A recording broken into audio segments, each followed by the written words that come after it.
After my husband died, his kids said, "We want the estate, the business, everything." My lawyer begged me to fight. I said, "Give it all to them." Everyone thought I'd lost my mind. At the final hearing, I signed the papers. The kids smiled, until their lawyer turned pale when he read. I'm glad to have you here. Follow my story until the end and comment the city you're watching from, so I can see how far my story has reached. The funeral flowers were still fresh when they decided to destroy me. I sat in Floyd's leather chair in his home office, the same chair where he'd spent countless evenings reviewing business documents and planning our future together. 22 years of marriage, and now I was supposed to pretend that the two men standing before me had any right to decide my fate. Sidney, Floyd's eldest son, wore his father's death like an expensive suit, perfectly tailored to his advantage. At 45, he possessed the same commanding presence Floyd once had, but none of the warmth. His steel-gray eyes swept over me with the cold calculation of a businessman evaluating a bad investment. "Colleen," he said, his voice carrying that patronizing tone I'd grown to hate over the years. "We need to discuss some practical matters." Edwin, 3 years younger but somehow looking older with his prematurely thinning hair and soft jaw, stood beside his brother like a loyal lieutenant. Where Sidney was sharp edges and calculated moves, Edwin was passive aggression wrapped in false concern. "We know this is difficult," Edwin added, his voice dripping with synthetic sympathy. "Losing Dad so suddenly, it's been hard on all of us." Hard on all of us. As if they'd been the ones holding Floyd's hand during those long nights in the hospital. As if they'd been the ones making impossible decisions about treatments and pain management. They'd shown up for the funeral, of course. Sidney flying in from his law practice in San Francisco. Edwin driving up from Los Angeles where he ran some vague consulting business. But during the 3 months of Floyd's illness, when it really mattered, I'd been alone. "What kind of practical matters?" I asked, though something cold was already settling in my stomach. Sidney exchanged a look with Edwin, a silent communication perfected over decades of shared secrets and mutual understanding. It was the kind of look that excluded everyone else in the room, everyone like me. "The estate," Sidney said simply. "Dad's assets, the properties, the business interests. We need to sort out how everything will be distributed." I felt my fingers tighten around the arms of Floyd's chair. The leather was worn smooth from years of his hands in the same position, and I found comfort in that familiar texture. Floyd and I discussed this extensively. He assured me that everything was taken care of. "Well, yes," Edwin said, his tone suggesting that I was missing something obvious. Dad did make provisions, but perhaps he didn't explain the full complexity of the situation. Sidney pulled out a manila folder from his briefcase and set it on Floyd's desk, the same desk where Floyd had kissed me goodbye every morning for 22 years. The folder was thick, official-looking, intimidating in the way that legal documents always were. "The will is quite clear," Sidney continued, opening the folder with theatrical precision. "The house here in Sacramento, valued at approximately $850,000, goes to Edwin and myself jointly. The villa at Lake Tahoe, $750,000, also goes to us.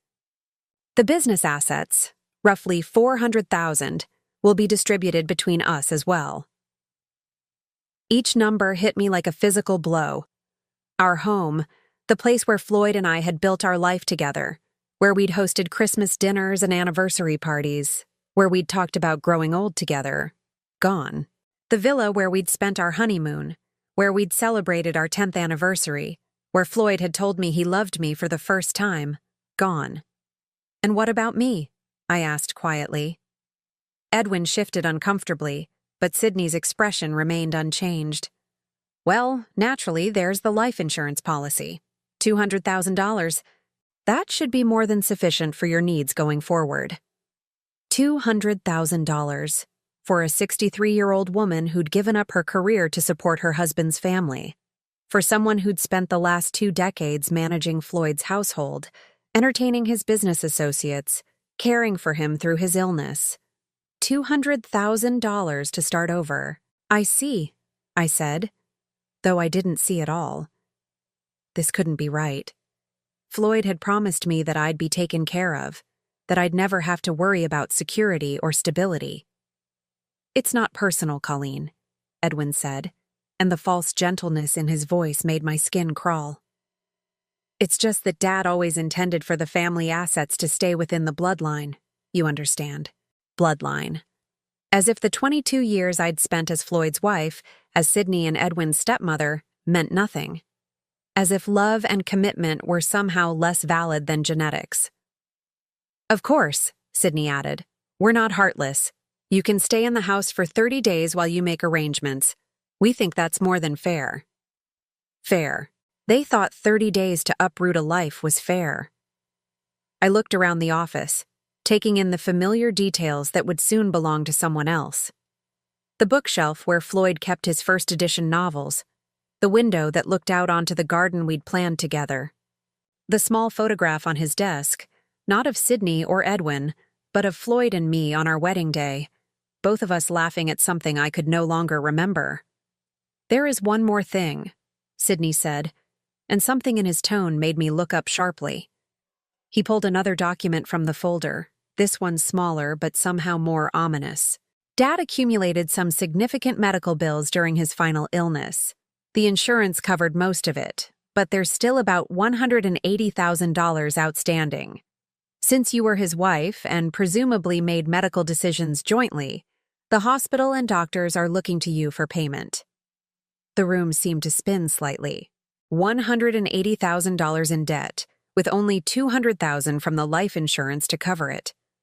That would leave me with $20,000 to rebuild my entire life. But surely the estate, I began. The estate assets are tied up in probate, Edwin interrupted smoothly.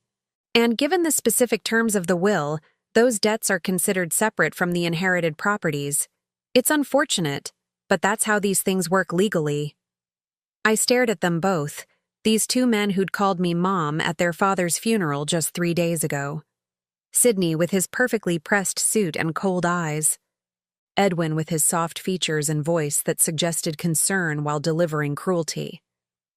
I need some time to process this, I said finally.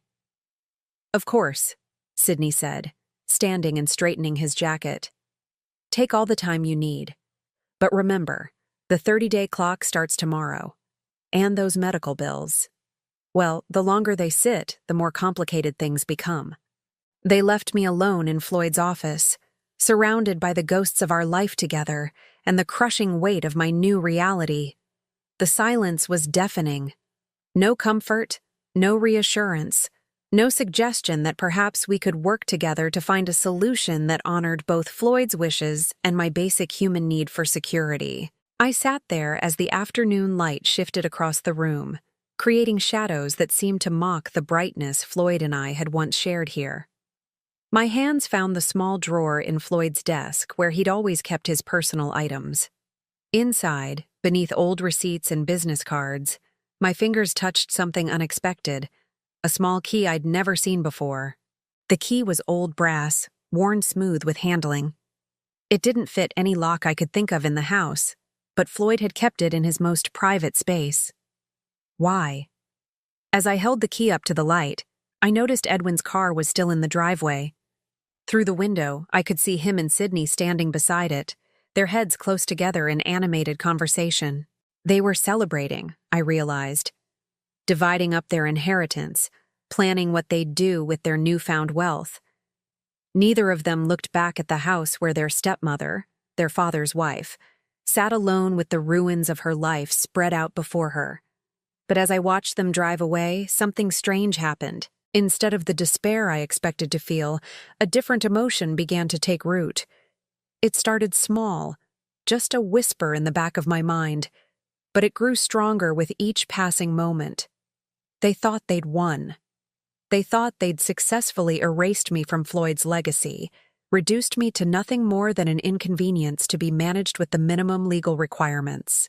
What they didn't know What they couldn't possibly know was that Floyd had always been more cunning than either of his sons realized, and after 22 years of marriage, some of that cunning had rubbed off on me. The key in my hand seemed to grow warmer as I held it, as if it were trying to tell me something. Tomorrow I would find out what lock it opened. Tonight, I would let Sydney and Edwin enjoy their victory. Martin Morrison had been Floyd's attorney for 15 years, and in all that time, I'd never seen him look as uncomfortable as he did sitting across from me in his downtown office. His usually perfect composure was cracked, revealing the concerned man beneath the professional facade. "Colleen," he said, removing his glasses and cleaning them for the third time in 10 minutes. "I have to advise you in the strongest possible terms. This is not the right decision." The morning sun streamed through the floor-to-ceiling windows of his 15th floor office, casting everything in sharp relief. The Sacramento River glittered below us, and somewhere in those gleaming office buildings across the water, people were making rational decisions about their lives. I envied them. "I understand your concerns, Martin," I said, my voice steadier than I felt. "But my mind is made up." He set his glasses down and leaned forward, his expression earnest. "You could fight this. The will. There are irregularities, questions about Floyd's mental state during the final revision. We could contest it, delay probate, force Sydney and Edwin to negotiate." I'd spent the sleepless night reading and rereading the documents Sydney had left with me, trying to understand how Floyd, my Floyd, could have written me out of our shared life so completely. The language was cold, clinical, reducing 22 years of marriage to a few paragraphs about adequate provision and appropriate arrangements. "How long would a contest take?" I asked. "Months, possibly years. But Colleen, you'd have a real chance. I know Floyd, and this will. It doesn't match the man I knew. The man who spoke about you with such love and respect. Love and respect. Had I imagined all those conversations where Floyd assured me I'd be taken care of? Had I misunderstood his promises that I'd never have to worry about my future? And during those months or years, what would I live on? Sydney made it clear that the medical debts are my responsibility.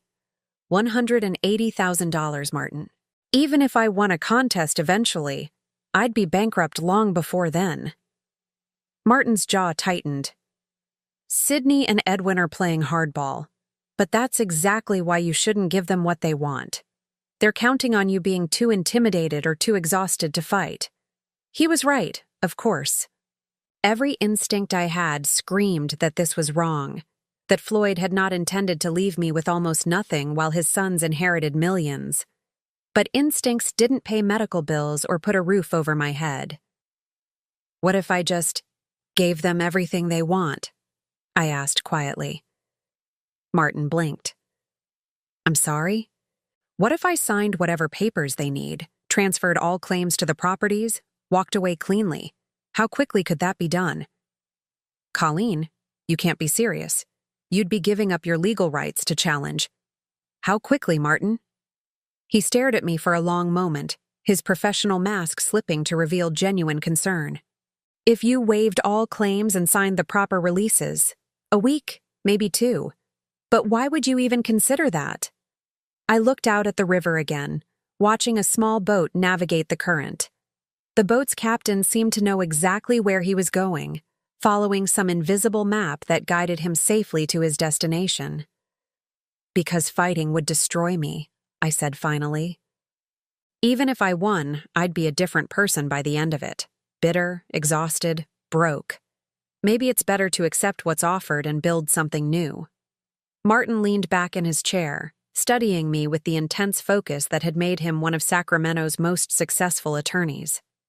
"Colleen, in 30 years of practice, I've never had a client voluntarily walk away from a 7-figure inheritance. There has to be something I'm missing here." There was something he was missing, but I couldn't explain it to him.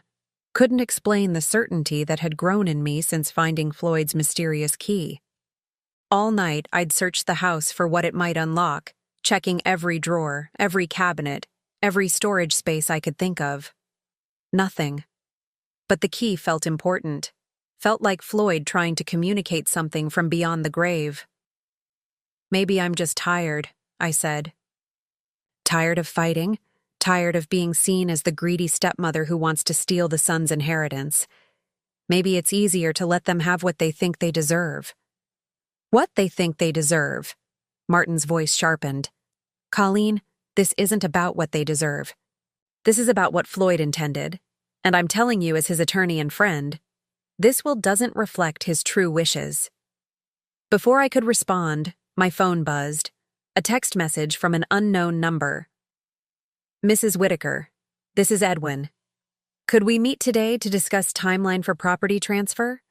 Want to make this as smooth as possible for everyone involved." The politeness was almost worse than Sydney's cold directness. At least Sydney didn't pretend to care about making things smooth for me. "They're already planning the transfer," I said, showing Martin the message. His face darkened. "They're rushing you. Classic pressure tactic. Colleen, I'm begging you to reconsider. Take time to grieve, to process what you've lost. Don't make irreversible decisions while you're in shock." But I wasn't in shock anymore. The numbness that had carried me through Floyd's illness and death was lifting, replaced by something that felt almost like clarity. I couldn't fight Sydney and Edwin with their lawyers and their sense of entitlement and their intimate knowledge of Floyd's business affairs. But maybe I didn't need to fight them directly. "If I were to sign the papers," I said slowly, "what exactly would I be signing away?" Martin sighed heavily, recognizing defeat. "All claims to the primary residence, the Lake Tahoe property, the business assets, any joint accounts or investments. You'd retain only the life insurance payout and any personal property that was specifically yours before the marriage. And in exchange? They'd agree to handle the medical debts from the estate funds before distribution. You'd walk away clear of those obligations." That was something, at least. It would leave me with the full $200,000 instead of just $20,000 after debt payments. Still not enough for long-term security, but enough to survive while I figured out what came next. "I need to see the exact language," I said. Martin opened his laptop and began typing. "I'll draft something that protects your interests as much as possible under the circumstances. But Colleen, once you sign this, there's no going back. You'll have no legal recourse if you later discover information that would have changed your decision." "I understand." But even as I said it, I wondered if I really did understand. The key in my purse seemed to grow heavier, a constant reminder that Floyd had left me something, some message or instruction that I hadn't yet deciphered. Was I making a terrible mistake by giving up so easily? Or was I being guided by an instinct that ran deeper than logic? My phone buzzed again. This time it was Sydney. "Mother, we appreciate your cooperation in this difficult time. Edwin and I want to make the transition as painless as possible. Perhaps we could finalize everything by the end of the week." Mother. He called me mother when he wanted something, but it rang hollow now. Where had that familial concern been during Floyd's final months when I'd sat alone in hospital waiting rooms? "They want everything signed by the end of the week," I told Martin. "Of course they do. The faster they can get your signature, the less time you have to change your mind or seek a second opinion." He looked at me intently. "Colleen, there's something about this whole situation that feels wrong to me. Sydney and Edwin are acting like they're afraid you might discover something that would complicate their inheritance. Men don't typically rush through probate unless they have reason to worry." That thought had occurred to me too. In all the years I'd known Sydney and Edwin, they'd never been particularly efficient or urgent about anything. Sydney was methodical to a fault, and Edwin was positively leisurely in his approach to business. This sudden push for quick resolution felt out of character. "Maybe they're just eager to move on," I said, though I didn't believe it myself. "Or maybe they know something you don't." Martin closed his laptop and leaned forward again. "Colleen, I'm going to ask you one more time. Will you at least take 48 hours to think about this? Sleep on it. Talk to a friend, a counselor, someone who isn't emotionally invested in the outcome. I almost laughed. A friend? Floyd and I had been each other's best friends for 22 years. We'd let other friendships fade as we'd focused on building our life together, entertaining his business associates, managing his household. I'd been Floyd's wife, Sydney and Edwin's stepmother, but I'd never quite figured out who I was as an individual woman. "I don't need 48 hours, I said. "I've already decided." Martin studied me for a long moment, then nodded slowly. "All right. I'll draft the papers, but I want everything in writing.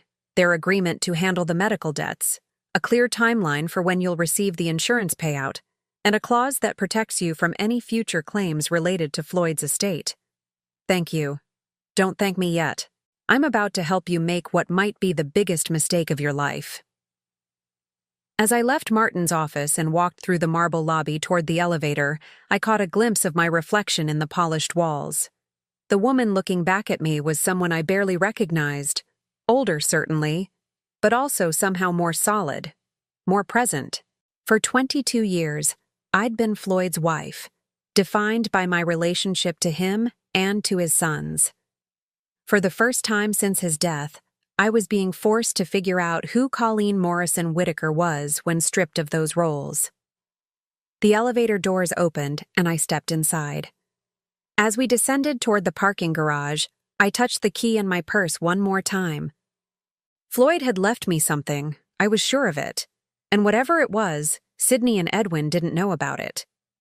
The key opened a safety deposit box at First National Bank on J Street, a box I never knew existed.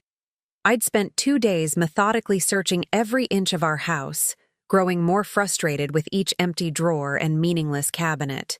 It wasn't until I was going through Floyd's wallet, the one the hospital had returned with his personal effects, that I found the small business card tucked behind his driver's license. First National Bank, with a handwritten number on the back, 379. The bank manager, a kind woman named Patricia who remembered Floyd from his occasional visits, led me down to the vault with appropriate sympathy. "Mr. Whitaker was very specific about this box," she said as we descended the marble steps. "Only you and he had access. He opened it about 6 months ago." 6 months ago. Right around the time Floyd's health had started declining, when he'd begun having those mysterious business meetings that he'd never quite explained to me. The box was larger than I'd expected, and heavier. Patricia left me alone in the small viewing room, and with trembling fingers, I lifted the metal lid. Inside were documents, lots of them. But these weren't the legal papers I'd expected, wills or insurance policies or business contracts. These were personal letters, printed emails, financial statements, and what looked like surveillance reports. The first thing that caught my eye was a letter in Floyd's handwriting, dated just 2 months before his death. The envelope was marked, "For Colleen, open only after reading everything else."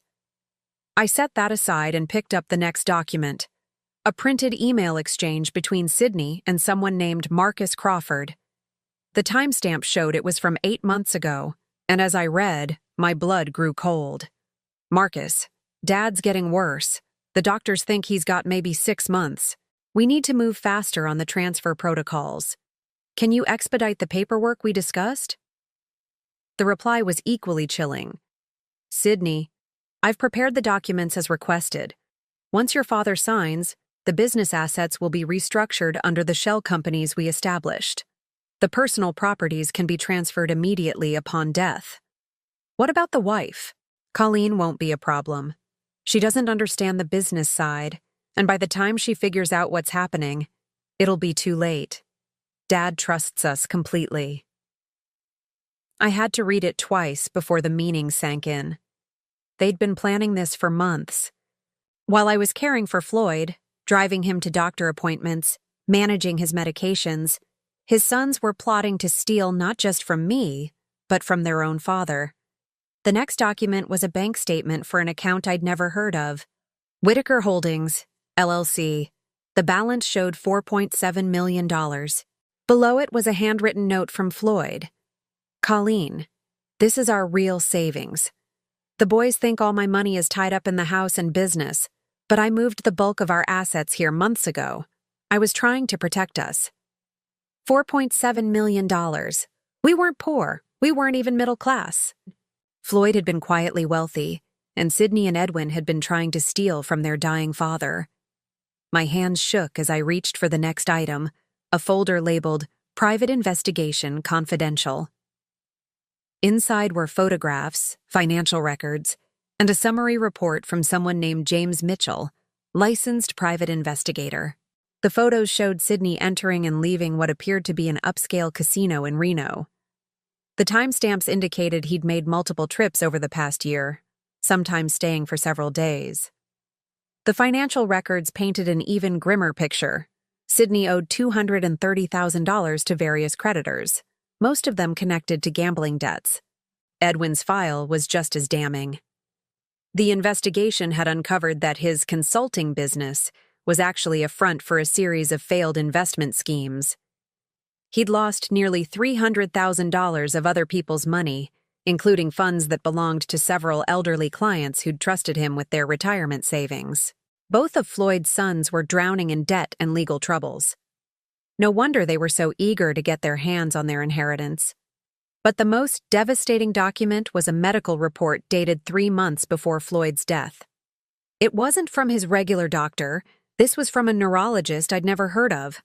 The summary was brief but conclusive. Patient shows no signs of cognitive impairment or diminished capacity. Mental faculties remain sharp and decision-making ability intact. Sydney and Edwin had been suggesting to anyone who would listen that Floyd's illness was affecting his judgment, that he wasn't capable of making sound decisions about his estate. But this report proved otherwise. Floyd had been completely mentally competent right up until the end. The final document in the folder was a copy of a different will, not the one Sydney had shown me, but one dated just 6 weeks before Floyd's death. This will left everything to me, with modest trust funds for Sydney and Edwin that would pay out annually, but couldn't be accessed all at once. A note in the margin, in Floyd's handwriting, read, "Original held by Mitchell and Associates, not Morrison Firm." My heart pounded as the pieces fell into place. There were 2 wills. Sydney and Edwin had somehow gained access to an older version and were using it to claim their inheritance, while the real final will was safely hidden with a different law firm. But why hadn't this Mitchell and Associates contacted me after Floyd's death? Why was I only discovering this now? I reached for Floyd's letter with trembling hands and carefully opened the envelope. "My dearest Colleen," it began, "if you're reading this, then I'm gone and the boys have shown their true colors. I'm sorry I couldn't tell you about all of this while I was alive, but I needed to be sure of what they were planning." The letter went on to explain how Floyd had grown suspicious when Sydney and Edwin suddenly became so attentive during his illness. Not out of love, but because they were positioning themselves to control his estate. He'd hired the private investigator, moved the money, and created the elaborate plan to protect me. The boys think they're inheriting the house and the business, but what they don't know is that I've mortgaged both properties heavily in the past year. The house has a $1.2 million lien against it, and the business owes $800,000 to creditors. They're not inheriting assets. They're inheriting debt.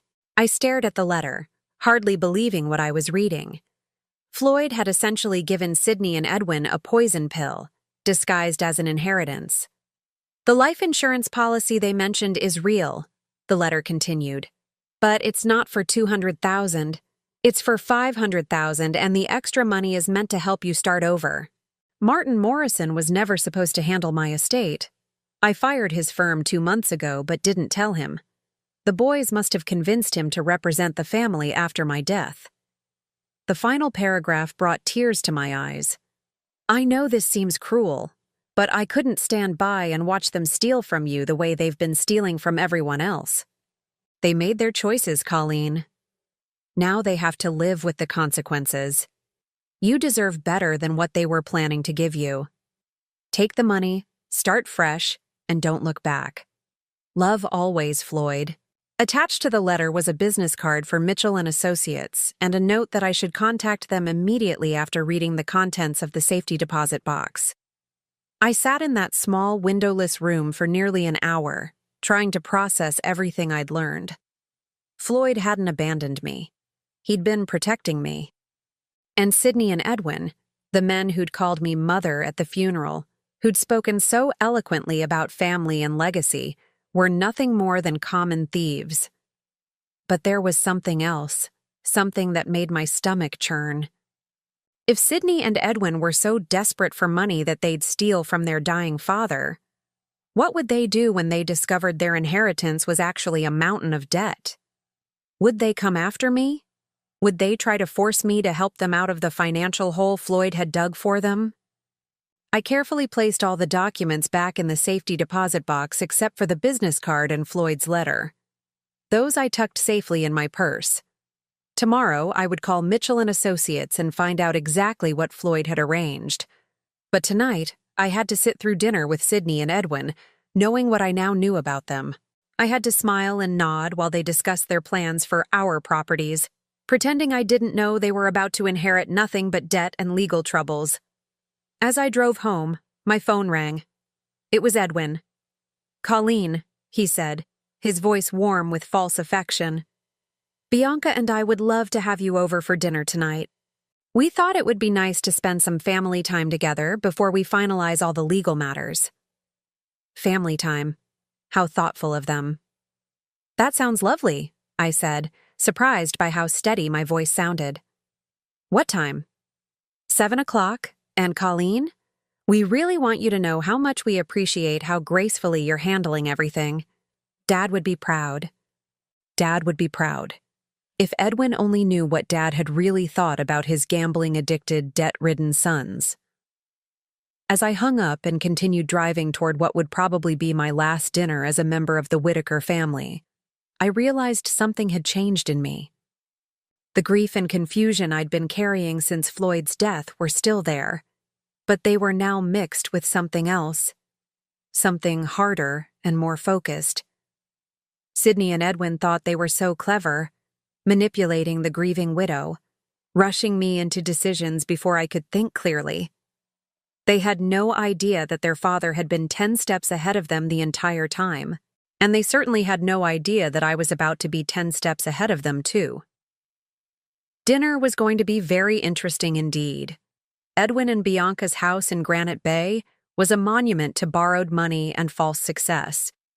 As I pulled into their circular driveway, I couldn't help but notice the new luxury cars, a BMW and a Mercedes, that clearly cost more than most people made in a year.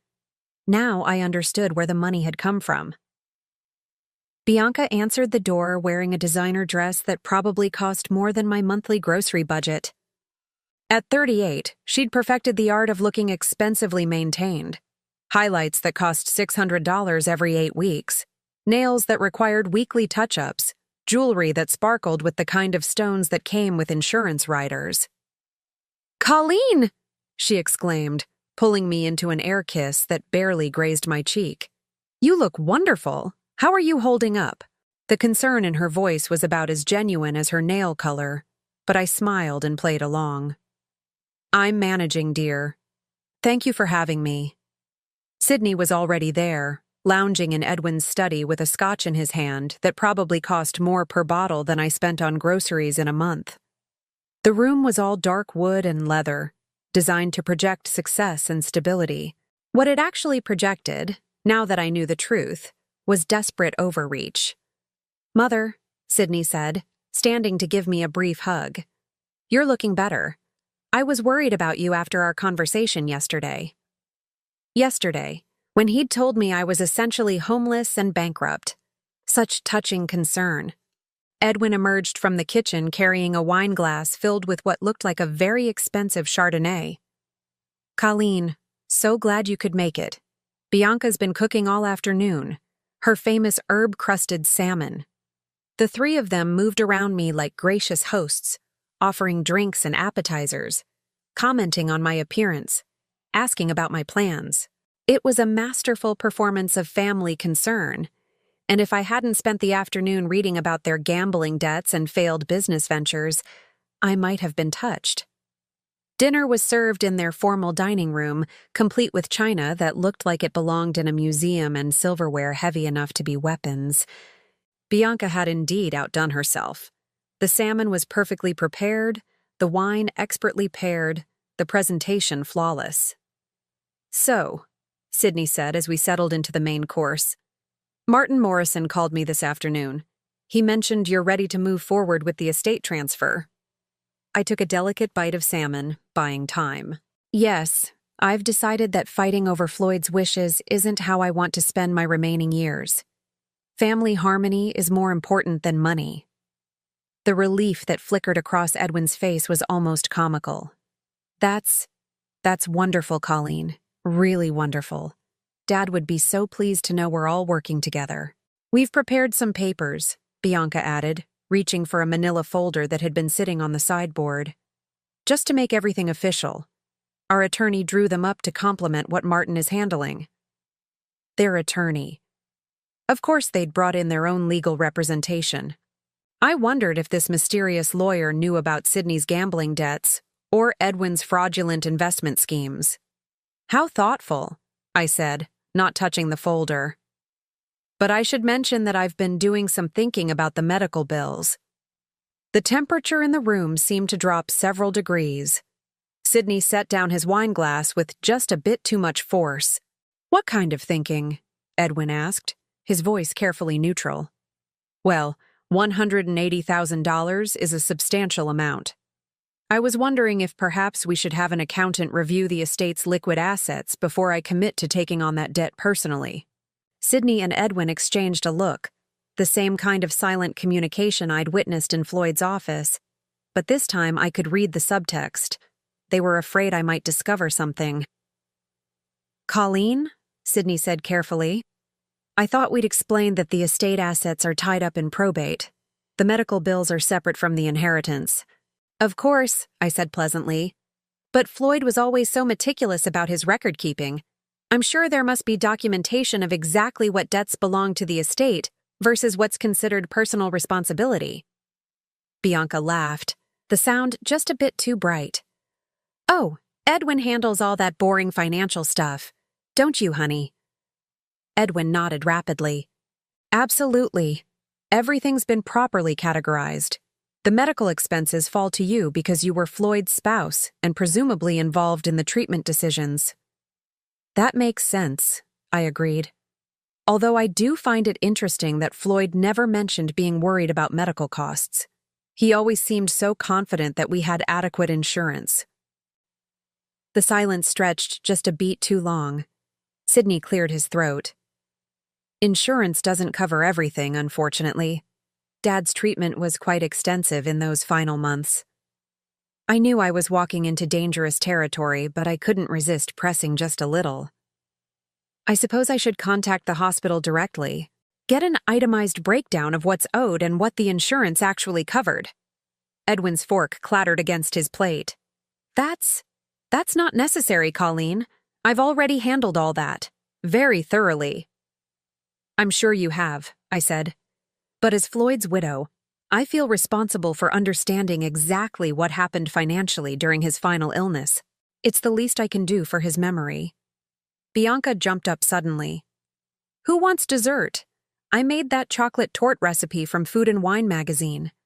She practically fled to the kitchen, and I didn't miss the meaningful look Sydney shot at Edwin. They were rattled, and I'd barely begun to probe. "Colleen," Sydney said, leaning forward with what I supposed was meant to be a paternal expression, "I hope you're not second-guessing our arrangement because of something someone else said. Sometimes people who aren't familiar with estate law can give misleading advice." "Oh no," I assured him. "I'm not second-guessing anything. I'm just trying to be thorough. Floyd always said that the devil was in the details." Edwin laughed nervously. "Dad did love his paperwork." "He certainly did. In fact, I've been going through his office, and I keep finding documents I don't understand. Bank statements for accounts I've never heard of. Business papers for companies I didn't know he was involved with." The color drained from Edwin's face. What kinds of documents?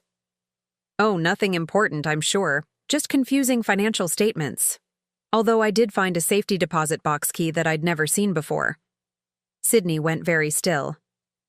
A safety deposit box? Yes. Isn't that odd? I thought I knew about all of Floyd's financial arrangements, but apparently he had some accounts and boxes I wasn't aware of. I suppose I should look into those before we finalize everything. The look that passed between the brothers this time was pure panic, quickly suppressed but unmistakable. "Mother," Sydney said, his voice strained with the effort to sound casual, "you shouldn't worry yourself with all that paperwork. Legal documents can be very confusing for someone without a business background. Why don't you let Edwin and me handle reviewing whatever you found?" "That's very sweet of you both," I said. "But I think Floyd would want me to understand our financial situation myself. After all, I'll be managing on my own from now on." Bianca returned with the torte, her smile looking somewhat forced. As she served dessert, the conversation shifted to safer topics: the weather, Edwin's latest consulting project, Sydney's law practice. But I could feel the tension underneath their polite chatter like an electrical current waiting to spark. After dinner, as I prepared to leave, Sydney walked me to my car. "Colleen," he said, his hand on my car door, "about those documents you mentioned finding." "Yes?" "It would probably be best if you brought them to our next meeting. Let us help you sort through what's important and what isn't. Dad's filing system wasn't always logical." I smiled at him, the same pleasant smile I'd worn all evening. Of course, Sydney. Family should help family. But as I drove away, I caught a glimpse of him in my rearview mirror, standing in the driveway with his phone already pressed to his ear. He was making a call that couldn't wait until he got back inside. By the time I reached home, my own phone was ringing. It was a number I didn't recognize. "Mrs. Whitaker? This is James Mitchell from Mitchell & Associates. I believe you may have some documents that belong to my office?" "Mr. Mitchell," I said, settling into Floyd's chair in his study. "How did you know I'd found them?" "Your husband was very specific in his instructions. If you found the safety deposit box, I was to contact you within 24 hours.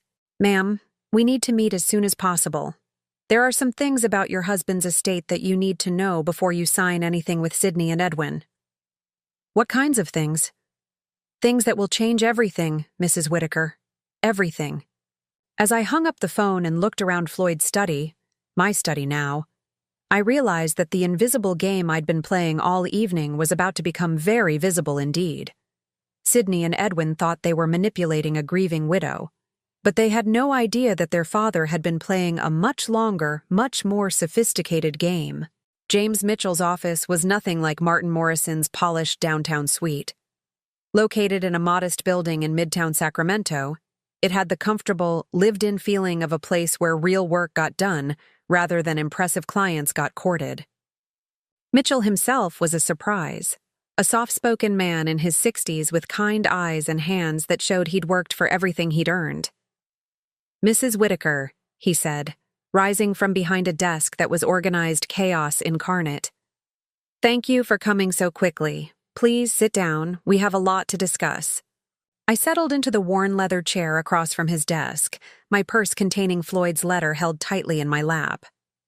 "Mr. Mitchell, I have to admit I'm confused about all of this. I didn't even know Floyd had hired another attorney."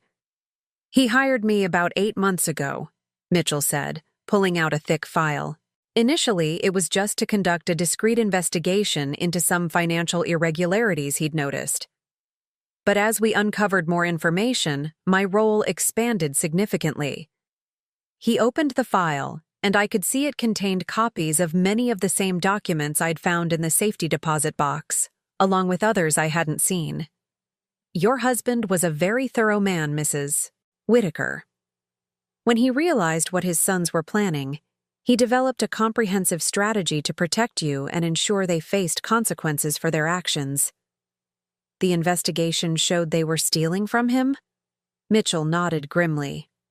"Sydney had been forging his father's signature on loan documents, using the family business as collateral for his gambling debts. Edwin was worse. He'd been systematically transferring funds from client accounts into his own shell companies. Both of them were facing potential criminal charges if their activities came to light. I felt a chill settle over me. Criminal charges? Grand larceny, wire fraud, elder abuse. Your husband could have had them both arrested. Instead, he chose a more creative form of justice.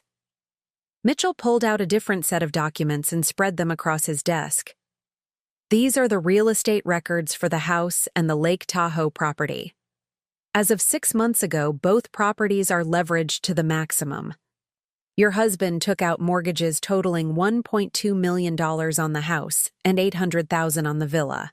But why would he do that? We owned both properties free and clear. Because he knew Sydney and Edwin would inherit them, and he wanted to ensure they inherited the associated debts as well. The money from those mortgages? It's sitting safely in the Whitaker Holdings account that only you can access. My head spun as I tried to process what he was telling me. So when they inherit the properties, they inherit properties worth approximately $1.6 million, but with mortgages totaling $2 million. They'll owe $600,000 more than the houses are worth. That's not possible. They showed me the will. They showed you an outdated will, Mitchell interrupted gently. One that was superseded by a final version your husband executed 6 weeks before his death. The real will leaves everything to you, with the stipulation that if you choose, you can gift the properties to Sydney and Edwin. The choice is entirely yours. He handed me a copy of the real will. As I read through the legal language, one clause stood out. I leave the decision of what, if anything, my sons Sydney and Edwin shall inherit entirely to my beloved wife Colleen, trusting in her wisdom and judgment to determine what they truly deserve. Floyd left it up to me, I whispered. He did. And Mrs. Whitaker, there's more. The life insurance policy isn't for $200,000. It's for $500,000. And there's an additional policy for $300,000 that Sydney and Edwin don't know about. $800,000. Combined with the money Floyd had moved to the protected accounts, I wasn't just secure, I was wealthy. But here's the most important part, Mitchell continued. Your husband documented everything. Every forged signature, every fraudulent transfer, every lie Sydney and Edwin told during his illness. If you choose to pursue criminal charges, we have more than enough evidence to ensure convictions. The room seemed to tilt slightly as the full scope of Floyd's plan became clear. He hadn't just protected me. He'd given me the power to decide Sydney and Edwin's fate. What happens if I don't pursue charges but also don't give them the properties? They get nothing. They inherit their father's love and their childhood memories, and that's all. Meanwhile, they're still facing the debts they've already accumulated, and the creditors who've been waiting for their inheritance to pay them back won't be very understanding. Before I could respond, my phone rang. It was Sydney. Don't answer it, Mitchell advised. Not yet. There are a few more things you need to know. But the phone kept ringing, and something in the persistence of it made me uneasy. Finally, I picked up. Colleen? Sydney's voice was strained, almost frantic. We need to talk. There's been a development. What kind of development? Someone from Mitchell and Associates called Edwin this morning. They claim to have documents that supersede the will we've been working with. This is very concerning, Colleen. We think someone might be trying to defraud the estate. I looked at Mitchell, who was shaking his head with what might have been amusement. Sydney, I don't understand. What kind of documents? Legal papers that don't make sense. Listen, Mother. I think you should come to Martin Morrison's office immediately. We need to sort this out before you sign anything or make any decisions you might regret. The urgency in his voice was telling. They'd discovered they weren't inheriting what they thought, and they were panicking. I'll be there in an hour, I said, and hung up. Mitchell leaned back in his chair. So, Mrs. Whitaker, the moment of truth has arrived. What do you want to do? I stared down at the documents spread across his desk, evidence of years of manipulation and theft, proof of Floyd's careful planning, and the legal foundation for whatever choice I made next. I want to understand something, I said slowly. If I give them the properties with the mortgages, are they legally obligated to pay those debts? Absolutely. The mortgages transfer with the properties. They'd have 30 days to refinance or assume the loans, or face foreclosure. And given their existing debts and credit problems, no bank would refinance them. They'd lose the properties and still owe the deficiency balances. I thought about dinner the night before, about Bianca's designer dress and the expensive cars in their driveway, about Sydney's casual arrogance and Edwin's false concern. I thought about 22 years of being treated as an outsider in my own family, of being dismissed and patronized and ultimately betrayed. But mostly, I thought about Floyd, lying in that hospital bed, knowing what his sons were planning, working even in his final weeks to protect me from their greed. Mr. Mitchell, I said, standing up and smoothing my skirt. I believe it's time for Sydney and Edwin to learn about the consequences of their choices. As I drove to Martin Morrison's office, my phone buzzed with a steady stream of increasingly desperate text messages. Sydney. Mother, please don't sign anything until we sort this out. Edwin. Colleen, there are people trying to take advantage of your grief. Be careful. Bianca. We're all family here. Don't let strangers come between us. Family. They still thought they could manipulate me with that word. But as I pulled into the parking garage of Martin's building, I realized something had fundamentally changed. For the first time in 22 years, I wasn't walking into a meeting as Floyd's wife or as Sydney and Edwin's stepmother. I was walking in as Colleen Whitaker, a woman with $5.7 million, complete legal documentation of her stepson's crimes, and the power to decide their future. The scared, grieving widow they thought they were manipulating had ceased to exist. In her place was someone much more dangerous, a woman with nothing left to lose and everything to gain. The conference room at Morrison & Associates had never felt so small. Sydney and Edwin sat on one side of the polished mahogany table, their faces pale but determined.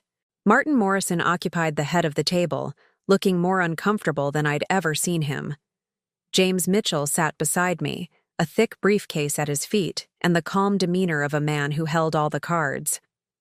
Colleen, Sydney began before anyone else could speak. We're glad you're here.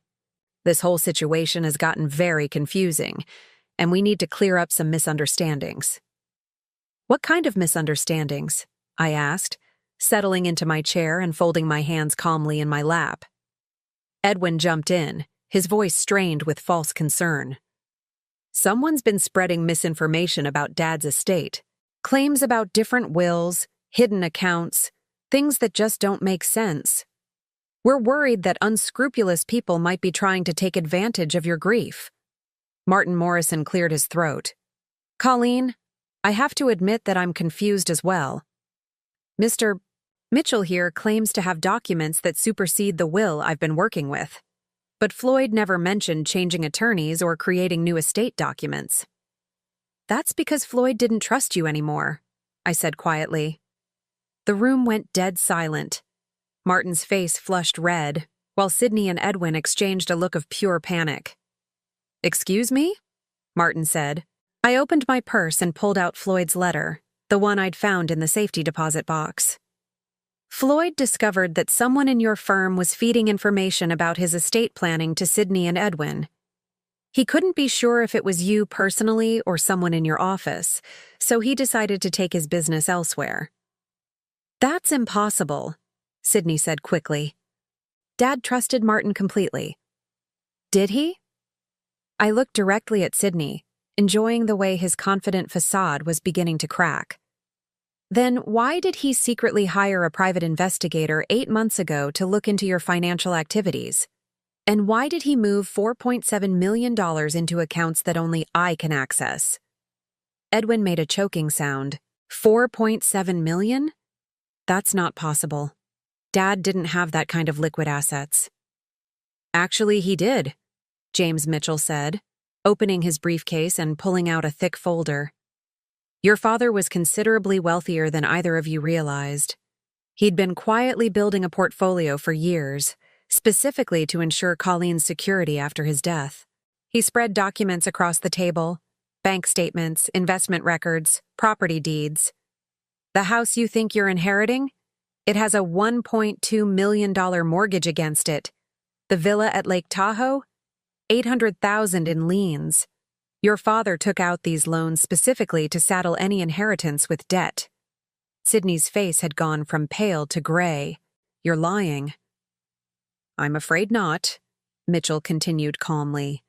Your father documented everything very carefully, including your gambling debts, Sydney, $230,000 to various creditors, and Edwin's fraudulent investment schemes, which have cost his clients nearly $300,000. This is harassment, Edwin said, his voice cracking. You can't prove any of this.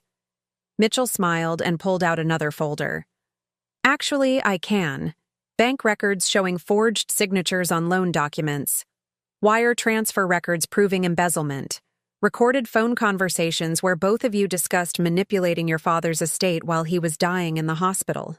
The temperature in the room seemed to drop 10 degrees. Martin Morrison was staring at the documents with the horrified expression of a man realizing he'd been completely played. Colleen, Sydney said, his voice now openly desperate. Surely you don't believe these fabrications. We're family. We love you. Family, I repeated. The way you loved me when you told me I was inheriting $20,000 after 22 years of marriage. The way you loved me when you gave me 30 days to find somewhere else to live. Bianca, who had been silent until now, suddenly spoke up. This is all just a misunderstanding. We can work this out. We can make adjustments. Actually, I interrupted, there's nothing to work out. The real will, the legally binding one, leaves everything to me. The choice of what, if anything, Sydney and Edwin inherit is entirely mine. I reached into my purse and pulled out another document. This is a gift deed I had prepared this morning. I'm giving you exactly what you tried to give me. Sydney grabbed the document and read it quickly, his face cycling through confusion, understanding, and finally horror. You're giving us the house and the villa, Edwin said slowly. But with the mortgages. That's correct. You'll own properties worth approximately $1.6 million, with associated debts of $2 million. That leaves you $600,000 in the hole, which seems fitting given your existing financial difficulties. You can't do this, Sydney said, but his voice lacked conviction. Actually, I can. It's exactly what Floyd intended. He wanted you to face the consequences of your choices. Martin Morrison finally found his voice. Colleen, this is extremely irregular. Perhaps we should take some time to consider all options. No, I said firmly. I've considered everything. Sydney and Edwin can accept their inheritance as offered, or they can walk away with nothing. Those are their only options. And if we refuse? Edwin asked. James Mitchell answered. Then Mrs. Whitaker will pursue criminal charges for elder abuse, grand larceny, and wire fraud. The evidence is overwhelming. You'd both be looking at significant prison time. The silence stretched on for what felt like hours. I could see Sydney's mind working, trying to find an angle, a way to negotiate or manipulate the situation. Edwin just looked defeated. Finally, Sydney spoke. What do you want from us? I want you to sign the papers accepting the inheritance as offered. I want you to agree never to contact me again unless it's through attorneys. And I want you to understand that this is what your father chose for you, not out of hatred, but because you forced his hand. Bianca started crying. This will ruin us. We'll lose everything. You should have thought about that before you started stealing from your dying father, I said without sympathy. Edwin looked up at me with something that might have been respect. He really planned all of this? Every detail. Your father was much smarter than either of you ever gave him credit for. In the end, they signed. They didn't have a choice. The alternative was prison, and even in their desperation, they weren't quite ready to risk that. As they filed out of the conference room, Sydney paused at the door. This isn't over, Colleen. Yes, it is, I replied calmly. It's completely over. 3 months later, I sold the real estate that Sydney and Edwin couldn't afford to keep and moved to a charming cottage in Carmel, overlooking the Pacific Ocean. The cottage cost $1.2 million, cash, and still left me with more money than I could spend in several lifetimes. I received word through my attorney that Sydney had filed for bankruptcy and was attending court-mandated gambling addiction counseling. Edwin had moved back in with his mother and was working as a night manager at a hotel near the airport. Bianca had filed for divorce and moved to Los Angeles with her sister. Sometimes, usually in the evening when the fog rolled in from the ocean, I would think about Floyd and wonder if he would approve of how everything had turned out. Then I would remember his letter, his careful planning, his determination to protect me even after death. I think he would have been very satisfied indeed. The cottage came with a beautiful garden that the previous owners had neglected. I spent my days bringing it back to life, planting roses like the ones Floyd and I had grown together, creating herb gardens and flower beds that bloomed in carefully planned succession throughout the year. It was peaceful work, satisfying in a way that 22 years of managing other people's expectations had never been. For the first time in my adult life, I was accountable to no one but myself. I joined the local gardening club, took watercolor classes at the community college, and even started volunteering at the animal shelter. Simple pleasures, but they felt revolutionary after decades of living my life in service to others' needs and wants. One afternoon, while deadheading the roses in my front garden, a young woman stopped by the gate. She was perhaps 30, with kind eyes and a hesitant smile. "Excuse me," she said. "I'm Sarah Mitchell, James Mitchell's daughter. He told me you might be interested in some volunteer opportunities." I set down my pruning shears and walked over to the gate. "What kind of opportunities?" "I work with women who are trying to escape abusive relationships, financial abuse, emotional manipulation, that sort of thing." "Dad said you might understand what they're going through." I thought about the scared, confused woman I'd been just months ago, convinced I was powerless and dependent on the goodwill of people who didn't care about me. "I might," I said.